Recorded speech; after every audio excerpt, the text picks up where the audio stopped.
रतन जी, Bhim army के राष्ट्रीय अध्यक्ष, उनको भी मेरा जय भीम।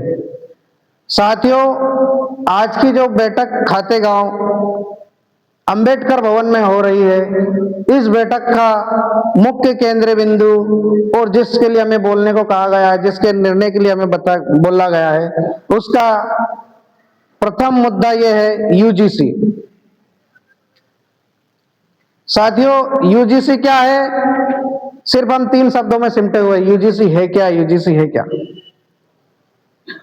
साथियों, यूजीसी यूनिवर्सिटी ग्रांट्स कमीशन है। यह एक आयोग है जो 1953 में बना था। इस आयोग में जैसे हमारे अभी भाई रोहित वेमुला को प्रताड़ित होकर आत्महत्या करनी पड़ी, बहन पायल तड़वी, ऐसे कई हमारे विद्यार्थी हुए, साइंटिस्ट हुए, या मैं कहूं कि हमारे नेता हुए, जिन्होंने जातिवाद प्रताड़ना के कारण आत्महत्या की। इसी प्रताड़ना के लिए गवर्नमेंट ने एक कानून बनाया जिसका नाम यूनिवर्सिटी ग्रांट्स कमीशन रखा गया, जिसको हम हिंदी में यूजीसी कहते हैं। साथियों, जब 10% लोगों को 15% कमीशन दिया गया ईडब्ल्यूएस से, तब हम लोगों ने कुछ नहीं बोला। लेकिन जैसे ही उन्हें पता चला कि 85% लोगों को यूजीसी के तहत इनको एक आयोग मिला है और इस आयोग के तहत एक तगड़ा कानून है, अगर किसी भी प्रकार के व्यक्ति को, किसी समाज के व्यक्ति को जाति के नाम पे प्रताड़ित किया जाता है तो उसके ऊपर एक आयोग बैठेगा और वो आयोग उसकी खोजबीन करेगा और उसकी पूरी जानकारी लेकर वो रिपोर्ट पेश करेगा। उस रिपोर्ट के तहत उस व्यक्ति को सजा दी जाएगी। जैसे ही ये कानून के बारे में पता चला तो 56 सीना वाला व्यक्ति 6 इंच में सिमट गया, और जो हिंदू हिंदू बोलते थे वो दलित, पिछड़ा हुआ, आदिवासी और मुसलमान में बट गया। दूध का दूध और पानी का पानी हो गया कि जो लोग हिंदुत्व का खेल खेल रहे थे, एक यूजीसी ने सारा गेम पलट के रख दिया।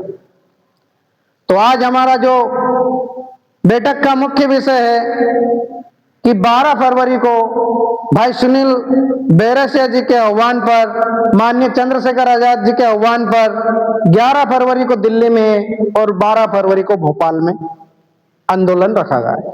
यह आंदोलन इसलिए रखा गया है कि यूजीसी को पूर्ण रूप से लागू किया जाए।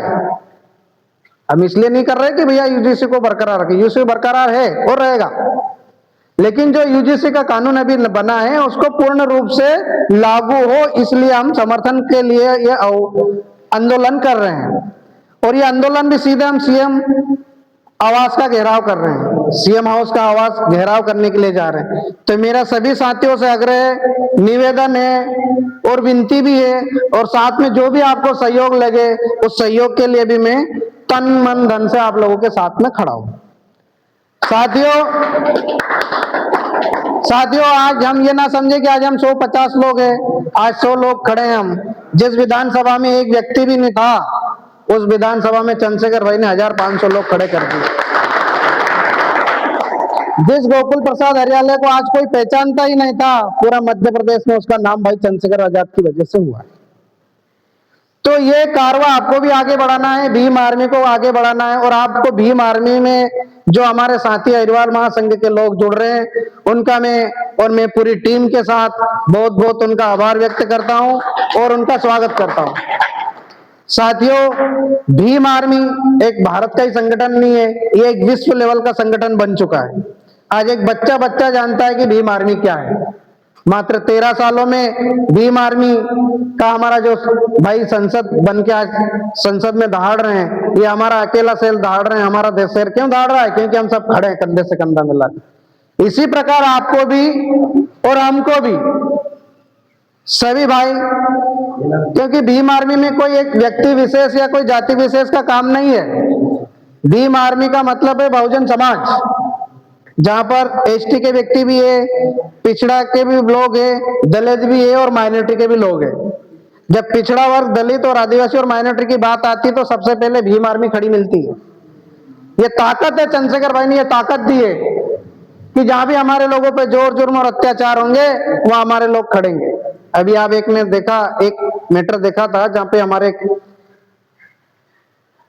मुस्लिम भाई को बजरंग दल के